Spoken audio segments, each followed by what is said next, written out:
We're back for another episode 3, mini chats with Ludwig. If you're new to this channel, we are talking about building a method book from scratch, for piano that is. So come into my office, my Google Doc office, and I want to show you something. In this mini chat, I want to talk about setting the criteria for your chapter. Number 1, think about what you would like them to learn, right? Is it a concept? Is it a piece of music? Keep that in mind. Number 2, after you hear them play that piece of music, or at least attempt, create an appropriate exercise for them to learn that skill. So you want to keep your eyes and ears open to what they're struggling with, or what the issues are. Number 3, my all-time favorite, just test it out like a scientist in the lab.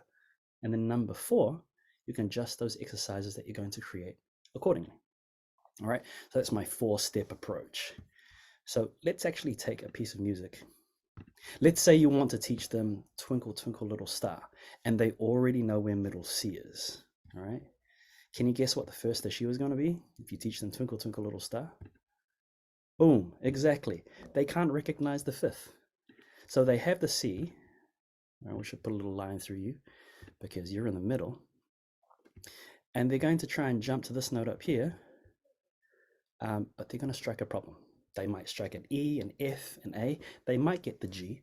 So straight off the bat, we now need to create an exercise for them to learn the skill. And that skill is learning how to read steps and then skips until they can get to a fifth. So you might want to create an exercise like this, just going between C and D, right?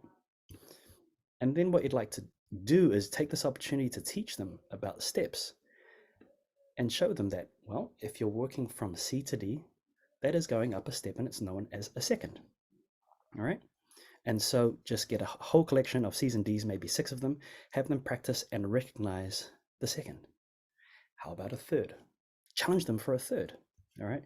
Let's get rid of these here. What if it was a third? Get them to draw in the C. They're going to move from the space, but we're going to go up to a line, right? So now this student understands every time you go from a line to a line, you're going to create a third. Same thing.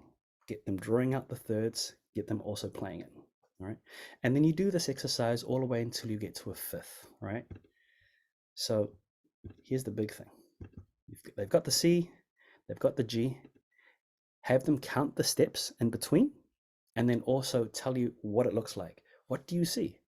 And they're going to tell you straight away, well, hopefully, that both the C and the G are in a line, and that there's a line in between, right? There's one line in between as to create a fifth.